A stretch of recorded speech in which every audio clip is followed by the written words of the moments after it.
Let's compare our Anker car charger to our LUOATIP home charger.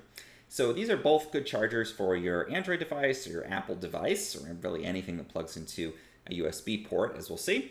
The Anker charger is designed for the car. It plugs into the accessory socket in your car and turns that into a large and small USB port. It is a fast charger too, so it will charge up your phone quite quickly.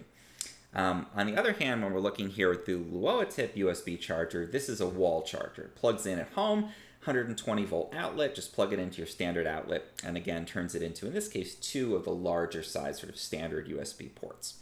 So the biggest difference, again, Anker is for the car. This one is for using at home with a LUOATIP, and faster charger with Anker, even though it is a car charger.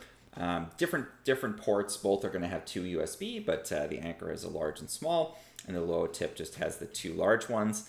With both of these, though, you are going to have to supply your own cable for whatever device you do want to charge.